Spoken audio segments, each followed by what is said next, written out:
All right, before we start the episode, we're going to take a second to thank our patrons. In the House of Earth, we have Yanni Go, Ray Brown, Rachel, Nicole Humphrey, Navid Etedali, Juliette Kurth, M. Davis, Andrew Stocchetti, Ali Silem, Alexander Eagleson, and we'd like to welcome Akiyaki.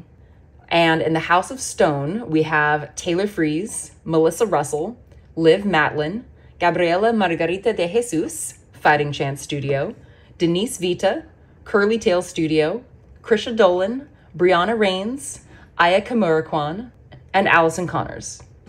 And in the House of Flame, we have Spaghetti Sandwich, Pokela, Natalie Curry, Leah Harvell, Katie Grant, J.S., Francie Dillon, Dirty Panda, Cynthia Johnson, Corey Little, Cheryl Eisenhower, Celeste Gantz, Amber Costley, Abby McCarter, Jade Smith, and Birdie Tam. Thank you so much for helping to make the Mud Peddlers happen. You guys are awesome. And if you'd like to join them, you can go to patreon.com/Lindsey M Dillon. All right, let's get to the show.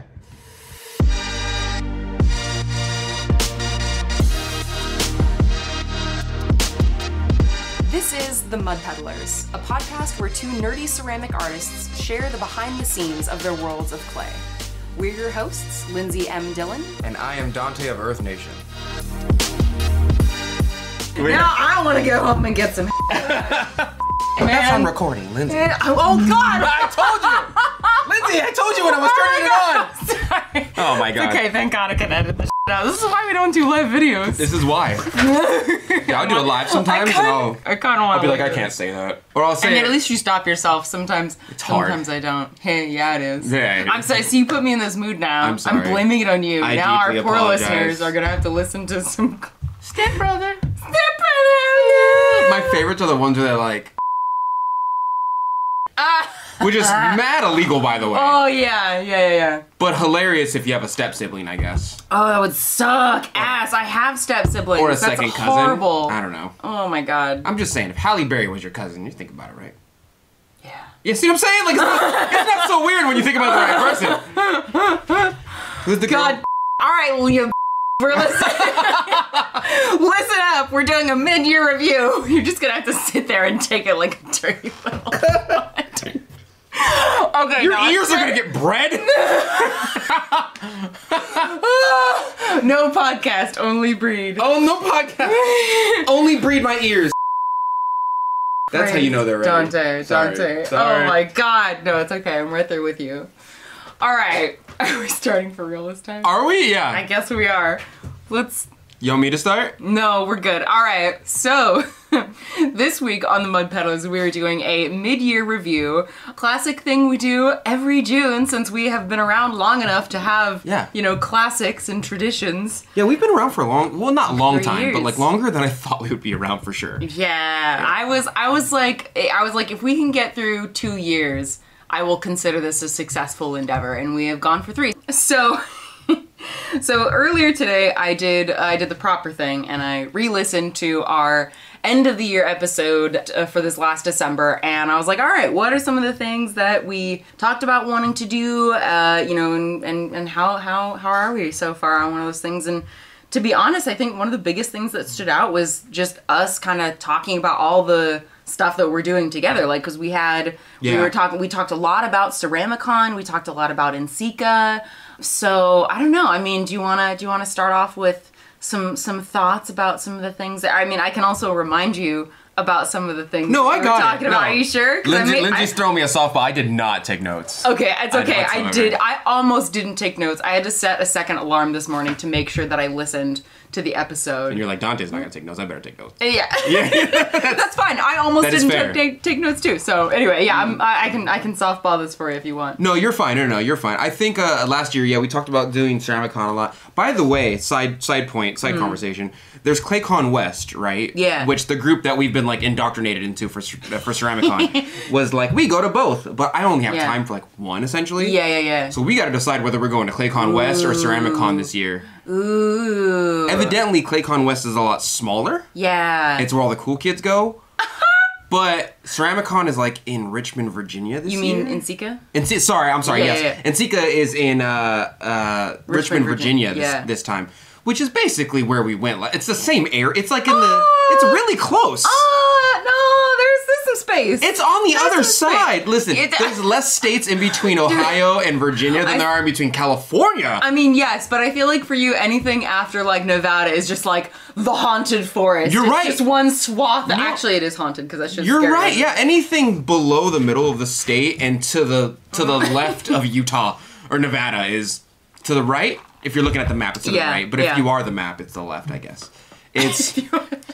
I just assume there's more sundown towns the more lower you go on the map, and I'm like, I don't want to go over there. Yeah. Do we need to explain what a sundown town is? You know what? Just for y'all out there, just Google it. Google what is a sundown town, and then Google map of places that still have sundown towns. Yeah. And then realize that it might be you. We have a couple here, honestly. Yeah. But like we have like 2 or 3. Other places have like 17. Yeah. Yeah. Anyway. So yeah. So we will have to we'll have to figure out which one we're gonna go to. I think it also probably depends on like what we get invited to. Like if we get invited to participate in NSECA again. But yeah, like that's. If they buy us another ticket, then we'll go. Yeah. I mean to swing this back a little bit closer to like one of the things about you know the topic of this particular episode. Yeah. Is like. This spring was like crazy busy for me, and I definitely have realized that I'm gonna have to pick and choose a little bit more because let's see, I did Ceramicon in January, or I like produced the content for Ceramicon, which is like, it's crazy, you know, that was like a 36-minute video, and it took me like 2 weeks. Months to prep. Yeah. No, like legit, like 2 solid weeks of sitting down, writing, planning. It's wild. So I did that in January. Right. Not much in February. In March.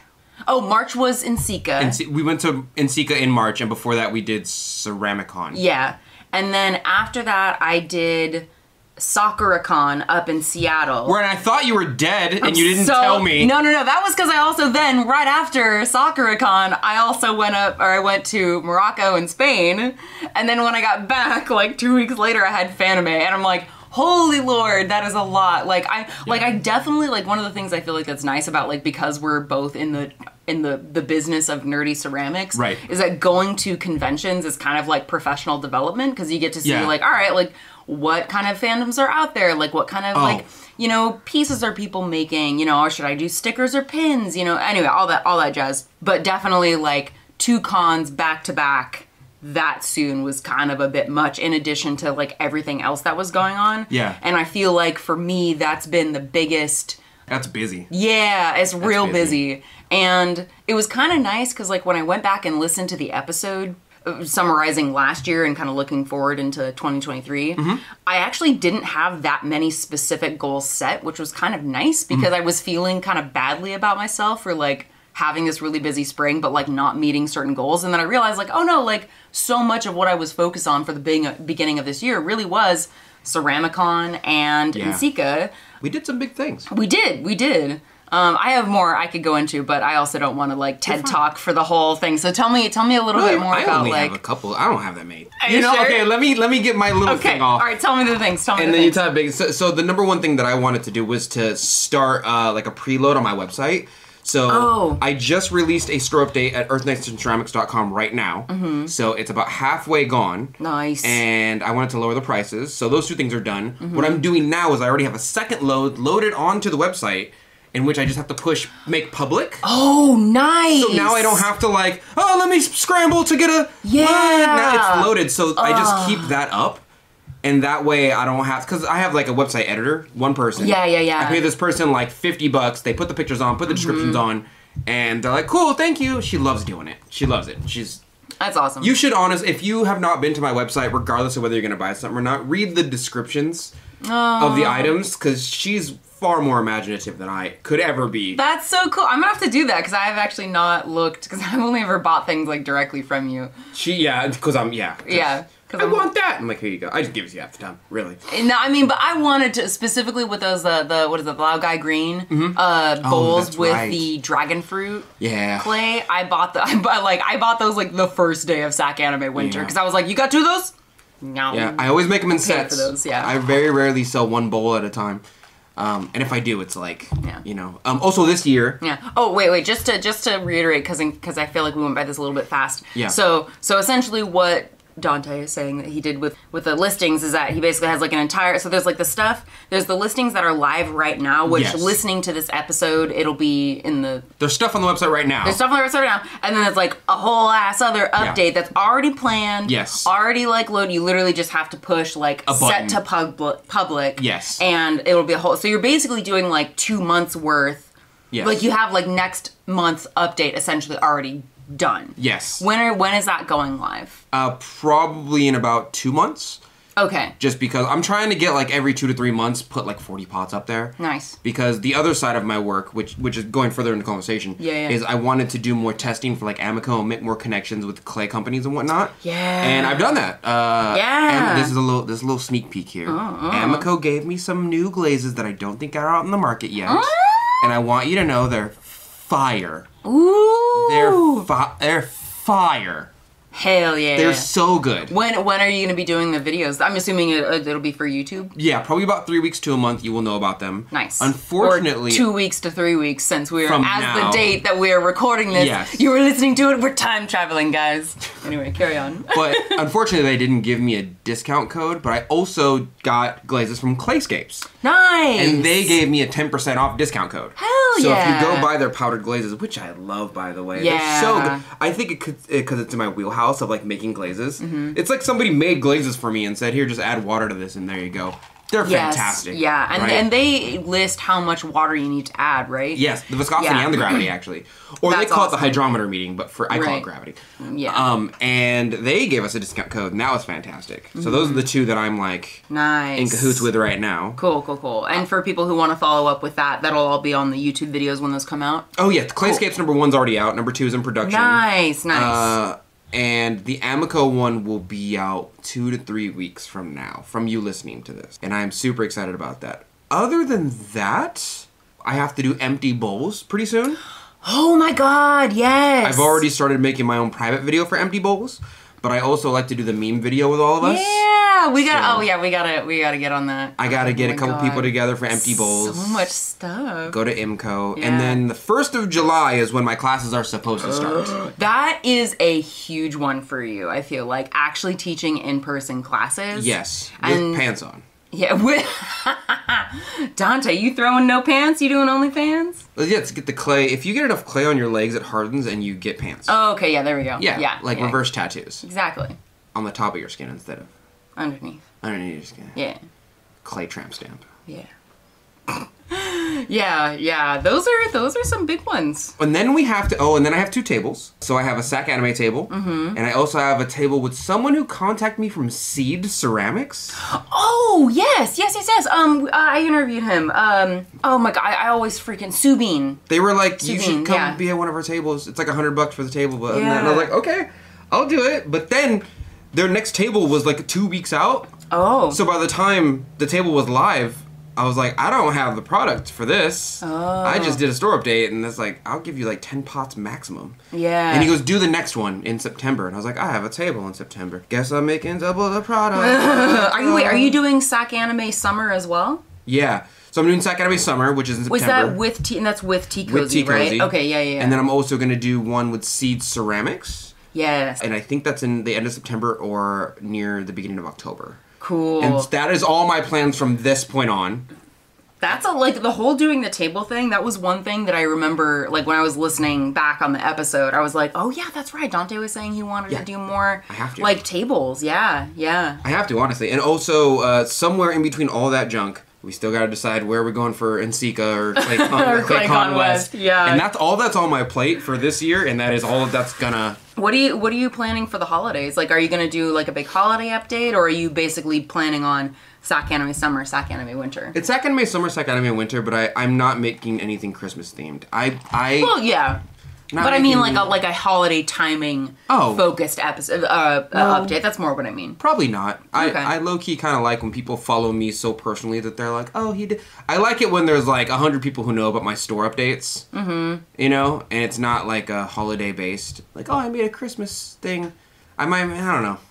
I might make one before Christmas so you can get your gifts in. That's kind of more what I mean. Like, because I don't make Christmas themed stuff either. Yeah, I just make ornaments. stuff like, yeah. I'd never. But just staying on your face. I'd There's never. nothing wrong with making ornaments, but I can understand how it wouldn't be your... I made a small pumpkin. I glazed it orange with Amico velvet underglazes, hanging on your tree. Oh my god. No! So judgy, I Don. don't like holidays. So judgy. You're too divorced from the history of real holidays to celebrate them. I understand that you were doing a Scandinavian, a Viking thing there, and I appreciate. I'm bad at it. I'm sorry. No, it is good. Don't worry. The only type of accent I can do, sort of like this, is more Russian style. Pseudo-Russian old accent. lady. Yes, exactly. Anyway. That's all my plans for the year. Okay. That is all the stuff that I am planning to do for this foreseeable year, up until probably October, November, probably till November, and then if I'm lucky, I will have a store update at the end of November going into December so people can get their Christmas gifts off. Mm-hmm. And I might lower my prices a tiny bit more for December, just so that people can get, people can get their stuff. Donte! Well, here's what I've done, right, is I started buying my own boxes. And a box is like 30 cents each to like... Freudian slip. Right. A box is like 30 cents each to buy the box. But what I found is that if I ship with USPS priority shipping, which is like a day or two faster shipping, right? They charge you like $2 to $3 more, which is fine if you want your stuff faster. But if I use my own boxes, my own stamps on them, it's like $2 or $3 less for shipping. Oh. Right? So my brain was like, well, I'm technically saving a couple dollars. Might as well take it off the price of the pot. Yeah. To make it fair, make it even. You might get your pots like 2 or 3 days later. Does the package still come with insurance, or do you have to buy insurance? You'd have to buy insurance. Oh, okay. I don't really insure any of my pots. If somebody can prove to me that it broke and it was like fair, you know what I mean? It wasn't like they slammed it on the ground because they didn't like it or some junk like that. Yeah. I will usually replace a pot at least once. But I've had one person who was like, it broke again. And I'm like, I double packaged, double insulated, used all the package. Something's going on your side. Yeah. I don't know what's going on, but like, it's you. So I will replace your pot a second time. But after this, no more. Yeah. That makes sense. And yeah, okay. So because you're able to reduce the price of the shipping, you're thinking that for the holiday, your November update, you'll reduce the pricing a little bit. Every mug's going to be like $48 with shipping. Do 40... actually, without shipping, because it comes with shipping, so. Do 47 or 49. Okay, I'll do 49. Just because there's some data that talks about, again, this is me horribly, quoting some study but not providing the sauce, but there's something where it's like people like odd numbers when they're buying stuff, so it's better to have either 47 or 49. That makes sense. So. And that's it for me. Honestly, that's all my stuff. From my observations, like looking outside in, it seems like you've done a lot with meeting your goals. Like some of the other things that you talked about were wanting to make a red glaze in oxidation. Oh, I did that. Hella did that. I succeeded really hard. Yeah. Actually. Yeah, people knock on my door for that glaze. I'm still surprised that the last year, we went to Ensika and there's somebody from like a college who was like, me and my class follow your glaze page and we try and reproduce your glazes and we try and test them. And I'm like, your whole ass class? He's like, yeah, I'm the professor. And I'm like, that's wild. That's awesome. That's crazy. I'm so happy. I'm very happy with where I am in the glaze community and experience. Very happy with it, yeah. I will say I'm not producing any more glazes for the foreseeable year. No, no more. Gonna focus more on production and like doing the glaze review videos. I made like 5 glazes that are out to the public, and the 6th glaze I kept for myself. But like they're all free. They're all my glazer profile. You can use them. I put pictures and data up there, and I've done a lot of community work for Glazy right now, so I'm done for the year. Yeah. You didn't mention this in the episode, but you're doing more advertising. Definitely, I think you've done really well with that. Like not only talking about when you have shop updates and like blog updates. Yeah. But when we were at Ensika, and I know we talked about this in the Ensika episode, but that's one of the things that you really did very well was like making industry contacts and getting potential sponsorships. Like you were talking, you were really talking yourself up, and I think that's really cool that that's been like a big shift in kind of how you approach your business. A lot of pre-workout I was chugging that day. Well, it was working, man. It was working. If that's all it takes to get better at advertising, then I'll take that. It's my alcohol, pretty much. You drink a couple drinks and you're like, she'll say yes if I ask her out. Oh God. she's just the most amazing person you see. You're like, why wouldn't she? And then you wake up in the morning, you're like, no, I see why she wouldn't. I get it now. One of the things, and this might be a sidebar, that I'm pseudo frustrated with is whenever I make content for companies, I will actively make a separate batch of content for companies. Yeah. And be like, post this and tag me. I just won't do it. Because the whole goal for me for collaborative companies is cross-pollination, really. Right. And if that's not happening on both sides, it feels like a very one-sided advertisement, even though it's like, you're a company. Yeah. You want more people to be aware of your product, so that way you can make more sales. And then I want more people to be aware of me on your side of the product, so that way I can do the same. Yeah. All the people that are aware of each company can be together cohesively, right? But no, it for quite some time, it very much seems like I'll make a whole, like, here's a TikTok just for you. And they'll be like, thanks, we're going to keep this. And I'm like, I didn't. Never got posted. Are they compensating you in other ways, like monetarily, or are they just giving you the glazes and then saying, go make content? No, I do the content extra. So what happens is, this time Amico sent me about 6 or 7 glazes from their new line and said, like, we want at least 2 YouTube videos. Yeah. And I said, yeah, no problem. I'll make those. Yeah. Easy peasy, right? Yeah. But on the side, I'm making, like, TikToks and Instagram posts. Yeah. And they just, like, won't repost them or retag me. And I'm like, I just feel like I'm just... If I had a social media manager, they would be up your ass with the amount of posts they do tagging you. Yeah. My people would know your company's name by the end of this. Would you ever consider, like, because from my understanding is that for the most part your contracts are more verbal agreements than like an actual contract. Would you ever consider putting together like a contract where you say, okay, I will produce this video and I will produce, and I will require, the company, whoever it is, to tag me in these 3 posts that I will be posting over a month, and actually having that kind of forced cross-pollination be part of it. Yeah, like you gotta, if you're gonna with me. Yeah, I think I did that some time ago, but I didn't do it with any of the newer companies. So like, here's what I've decided from like maybe a month ago, right? Is Clayscapes, I love Clayscapes. Yeah. And I love Amico. So this first batch of stuff I'm doing for them, I'm not going to say it. I'm just going to like make the content and do it. But if they're like, hey, will you test this out for us on screen? Here you go. Please make content for us. Then I'm going to be like, that's cool, but last time I did it for free $99. This time I'd like it for $99. You know what I mean? Like, this time I would like, my baby doesn't drink glaze to survive. Unfortunately, or else we'd be set. So I think next time I'm going to have to be like, I do love Clayscapes, and they are a fantastic company. They're very nice to me. But I'm going to have to be like, hey, to make a couple episodes about glazes, I need like $100 bucks for like 2 episodes or something like that. And the cross guarantee. Well, maybe, that's maybe something that, I don't know, we could like have like a co-working day to like do, like figure out how to like write that contract. And honestly, like if you're as a listener, if you have either written or signed or, you have like contracts that you've worked with before, send Donte or I a message. Because, I mean, again, obviously, like... Oh, I'm not good at legal jargon. I can Google this stuff, right? I mean, I'm sure there's like a base contract. What's nice, too, about contracts is that it kind of, even though they can sometimes be a bit more of a hassle... They are a hassle. They convey a level of professionalism. Like when we did Ceramicon...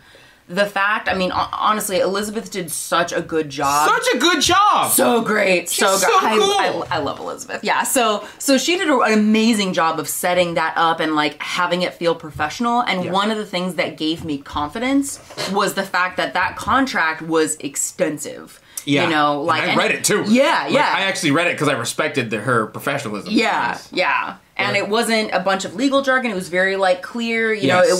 It was good, so I think... Wasn't over my head words, just to confuse me. Yeah. Because, like, I feel like that's a tactic, is when you write up a contract, like, if we put all this crap in here that doesn't really mean anything, they'll say yes because they don't want to go through the hassle. Yeah. She didn't do that to me. Yeah. I like that. Yeah, no, I like that a lot, too. Yeah. What'd you say? I'd adopt her. Oh, yeah? I know she's not a child. I don't care. I think because that did give a sense of, like, how do I say this? It's gonna have to be bleeped for sure. It's definitely gives you a sense of like, hey, you trying to smash? Oh yeah, I'm trying to smash. And then one person gets their rocks off, and they're like, good game, right? And you're like, no, you didn't do anything for me. But a contract gives you a sense of like, if we you're gonna have to wear a condom. Yeah. Because I need this protection. But that also gives you a sense of like, oh, I can't just like smash and leave. Right. Like, right. I have to come correct. Yeah. Literally. And I bet. Oh! Bless, 10 points. Yeah. Yeah, I agree. I mean, that's something that, like, I don't know, maybe we could do like a whole ass episode on that at some point. But yeah, I mean, I agree. Because I think, to me, having a contract, especially, like, I think it makes sense to, with Clayscapes and with Amico, you know, I mean, Clayscapes particularly, since you haven't really worked with them a lot. I love Clayscapes so much. I could kind of see why you'd be like, all right, first one, you know, it's a little bit more lenient, but okay, moving forward. First one's free. Kind of like that. I could see like the benefit though of moving forward, like having a little bit more of a formalized thing. Yes. To me, it's kind of like when people reach out asking for commissions. Because again, you listeners have probably heard me talk about this before, but there's a series of questions, like 3. I mean, it's not much, but there's like 3 questions I'll ask when someone approaches me for a potential commission. Yeah. And it's usually like, you know, okay, so tell me about the project. What do you have in mind? Is there a specific date you need it by? And what is the budget you had in mind? Right. Because if people can't answer those 3 questions, I don't want to be working with them. Exactly. Yeah, and I feel like a contract is kind of that extra layer of like, okay, we're like doing this for real, right? I did a freebie giveaway thing for this. I'm not going to name the company, but it was for this company that produces matcha green tea. Right. And normally I don't do those giveaway things because it's just like, it's not really worth, the juice isn't worth the squeeze. Yeah, but every now and then you're like, why not? Yeah. Because I was like, oh, well, they said they're going to like send me some green tea. And they never did. Yep. And I was like, all right. I mean, admittedly, I didn't follow up with them to be like, hey, like, you said that we were going to do that. But it's, anyway. But you're a company, and I'm a dude in a garage. Like follow through. I don't know. Yeah. Sometimes they're like, we didn't know, ooh-woo. And I was like, you have a whole-ass team. And I'm just like, a dude in a garage. Yeah. Come on. Although, admittedly, I think we want to give the impression that we are more than just dudes in a garage. Because that makes us look more professional, which... I think, how do I phrase this? And I know we're kind of getting off topic here. Yeah. This is the last thing I'll say. But no, it's fine. I think it's okay in terms of professionalism to punch above your weight.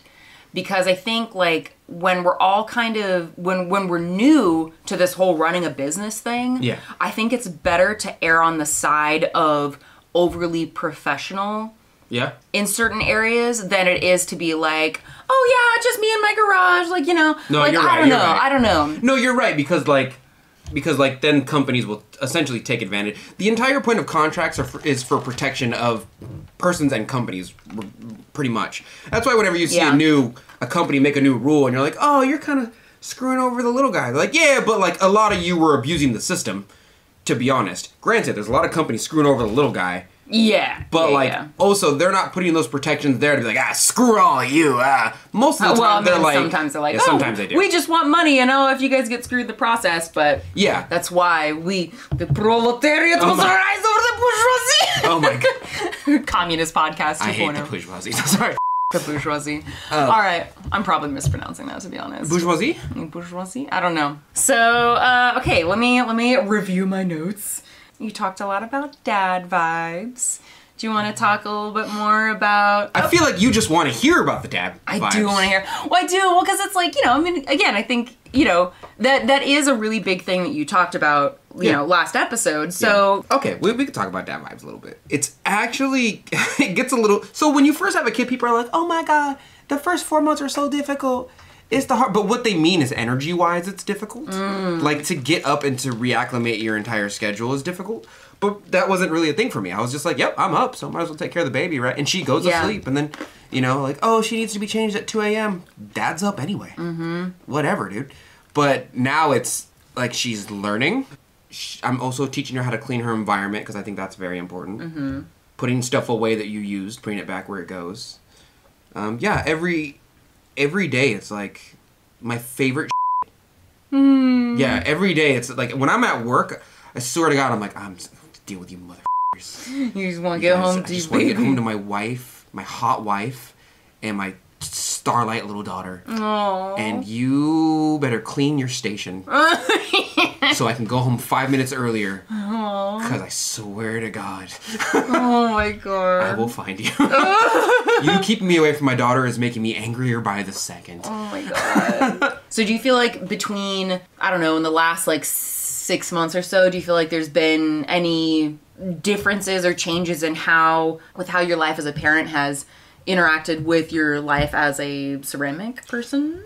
The one thing that I've learned I essentially cannot cheese or like get away with properly is I have to go to the gym once every like 3 days to regulate a sleeping and an energy cycle. Oh, yeah. And the only way I can do that is by waking up before I go to work in the morning, because they move me to the morning shift, and going at like 6 a.m. so I can leave at 7 a.m. so I can get to work by 8 a.m. so I can get home by 3 or 4 p.m. so I can make dinner and clean the house until 6 so I can go to sleep by 9 or 10 and hopefully have some video game and craft time in the middle. Oh my God. Like, there's no way I can get away from that cycle on my morning shifts. Yeah. And then, like, hopefully my wife has the mental fortitude and energy to be like, I will take care of baby while you do all that. But I'm like, yes, that'd be great. Thank you. At least you're only working, 4 days a week now at the place where you work? Yeah, there's definitely, like, I need to work less.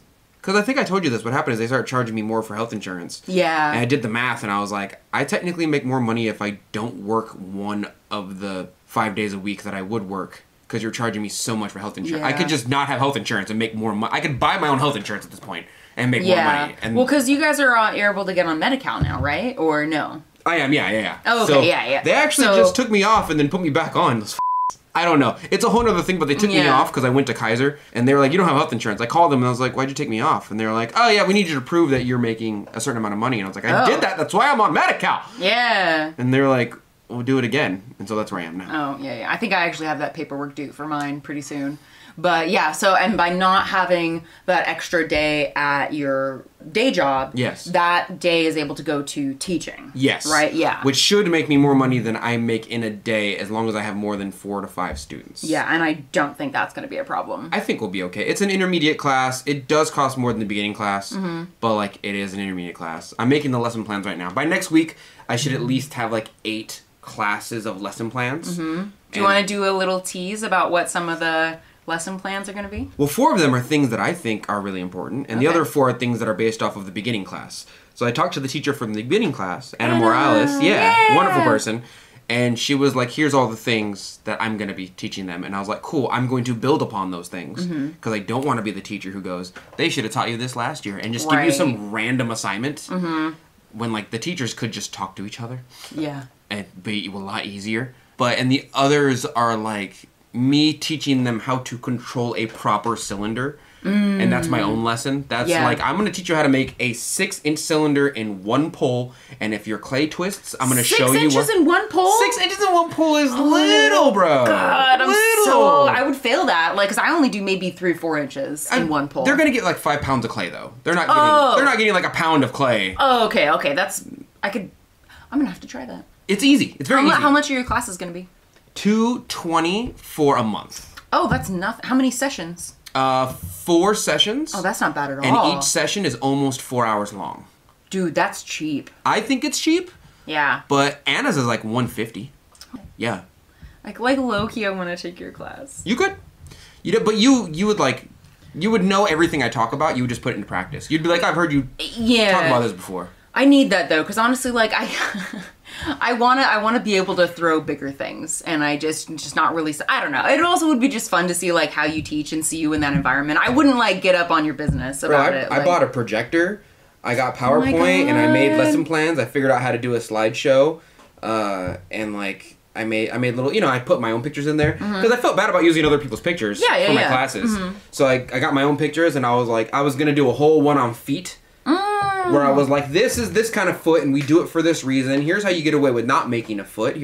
I wanted to do like a class on feet, and a class on glazing, and a class on like cylinders. Yeah. And a class on, extending the body and what like the terms are for short and long. And then I also wanted to do a YouTube playlist on like pottery definitions of like, what do they call trimming in other parts of the world? That's such a good idea. Yeah, because a lot of beginners like have no idea about the terminology. Yeah. And honestly, the not knowing the terminology is really difficult when you're like trying to figure out how to do a thing, but you don't know how to describe what you're doing. Exactly. Yeah. Yeah, I ran into that when I did not know what toggle clasps were.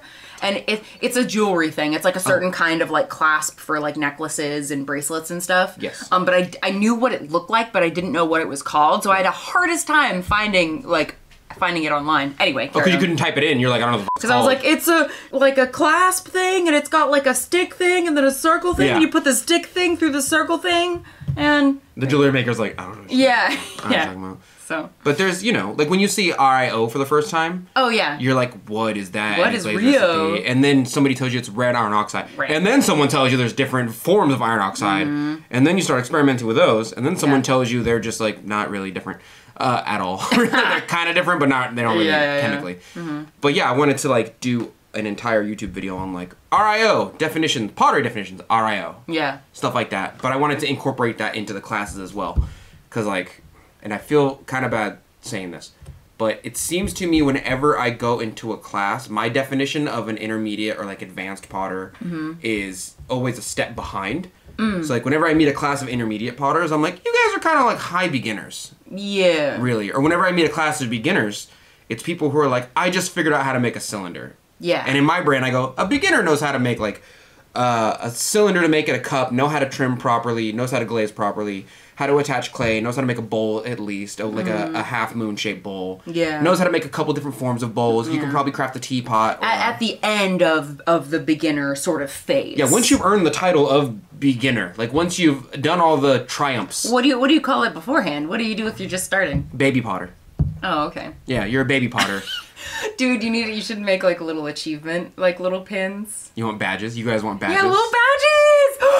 Oh my god! You guys want me to make little ceramic badges? I love that. So fun. Now I need to make some. Would you pass my class? Yeah, and earn a badge? you get a little Pokemon badge. You go, oh my god! I got a Matt Katz badge. Oh my Remember god! he gave them out. I still have yours. Remember? Oh, the little ceramic. Oh yeah, of course. Yeah. Yeah. No, well, I don't deserve mine because I haven't taken his classes yet. I mean, yeah. I bought his. It's a whole different. Whole different thing. Okay. Yeah, all right. Should we give? He made a book and I bought it. I don't know. He made a glaze book and I bought that. Of course you did. I mean, of course you did. Yeah, everyone should buy that. I need to buy it. All right. So I guess I will talk about some of the things that Okay. Let me consult my notes. Yeah. Tell me what's up with you. You know what I mean? Like, what's going on in your life? What's your name? What's your sign? Well, I'm a Capricorn. My blood type is A positive. Uh-huh. I know my blood type because when I was in high school, I was like, A plus, just like my grades should be. Damn, that's crazy. I was a big I've always been a nerd. I've always been a nerd. Oh, wow. I know. So, okay, so Ceramicon and Seeger were the two big things. Again, very, very busy spring. I think one of the biggest things that I guess kind of looking back and looking forward is, so originally one of the things that I wanted to do this spring, which is something that I did a lot last spring, is I wanted to have monthly updates where I did a very specific new design. Like what is it? Like, because last spring, that's when I came up with the Shipwreck series, the Vessels of the Magma Cleric series, the Poisoner series. So I did all these like different things, but with the spring being as busy as it is, I have done like none of that. But what I'm planning on doing for the rest of the year that's a little different than what I've done in years past is I'm not really focusing on updates during the summer. Like, I'll probably have like one, but most of what I'm trying to do is really, really focus on production for the events coming up during the fall and winter, because my events that I'm doing is and like updates. So I have SAC Anime Summer, right, which is in September, right, and I'm not sharing a table, so I'm I'm doing the whole thing by myself, right. I mean, I have folks who are gonna help me. Thank God. You got helpers, yeah. I've already started reaching out to some of my friends to be like, hey, so you helped me last time. Any chance you want to do that shit again? Like, because it really helped. Yeah, so it does. Yeah. So I have SAC Anime Summer in September. I want to do a Halloween update in October, a holiday update in mid-November. Okay. And then nothing for December, but basically have like that big holiday update kind of going into the holiday season. Yeah, before December, so they can get their gifts off. Yeah, that makes exactly. sense, yeah. And then SAC Anime Winter in January. Okay. So I'm actually, this is definitely a moment talk about privilege, but what my mom is actually doing to help me out, because she's basically kind of giving me a personal loan.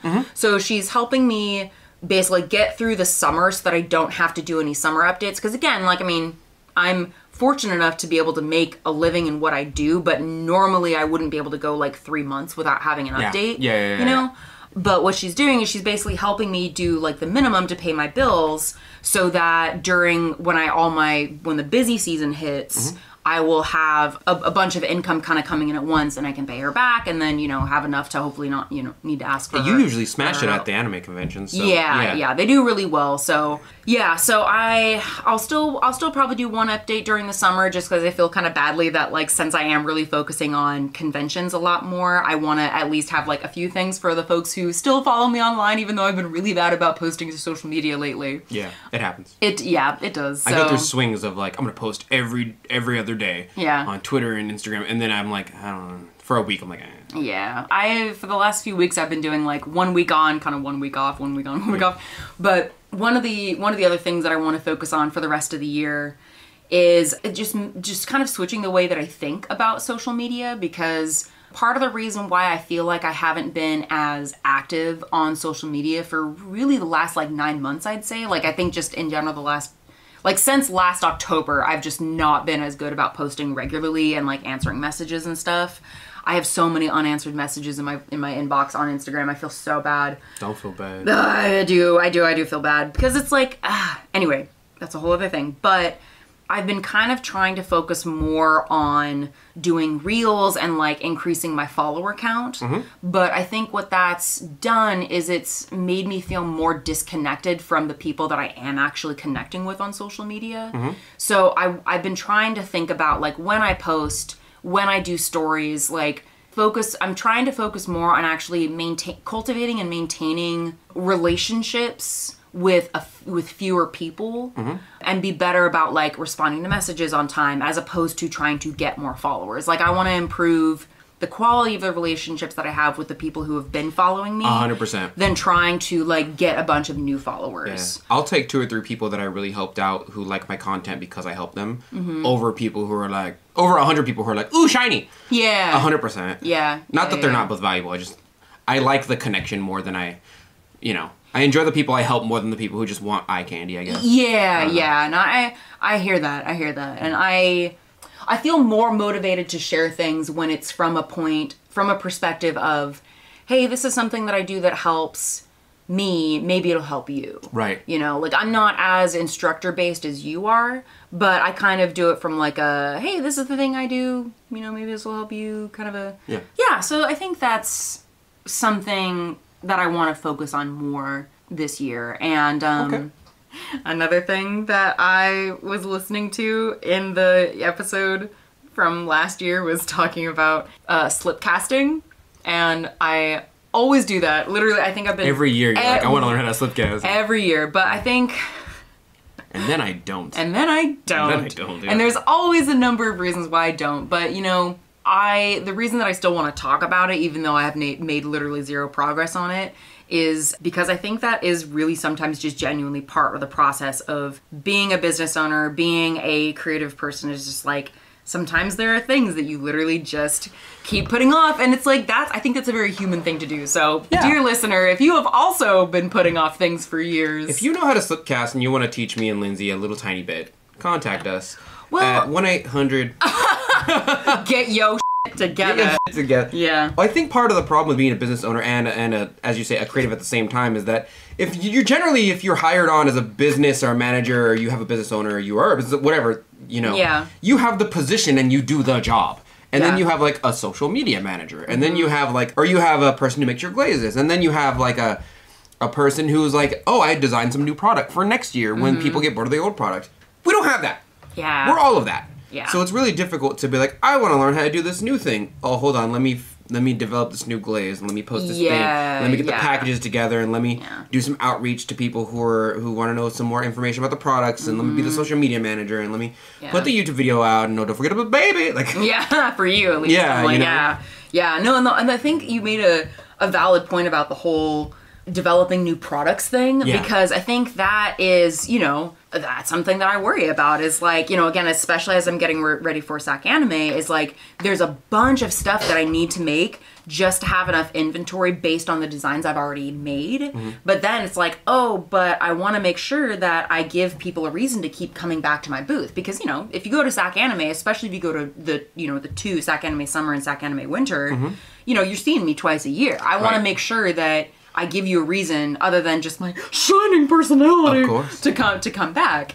So, I don't know, one of the things I'm going to try and do to adjust to that, since I haven't done the whole monthly updates with a new design every month like I was doing last year, is I'm going to try and make 200 like mugs based on designs I've already made for SAC Anime Summer, and then try and do like 50 new designs. It's a good idea. So yeah, so I'm going to bring back a few of the Poisoner cups. I'm going to do more Vessel of the Magma Clerics, do more of the Shipwreck mugs. So that's 3 different designs. You know, so I'll make like 5 of each of those or something like that, and then make a few other designs. Have more Dragon Egg mugs.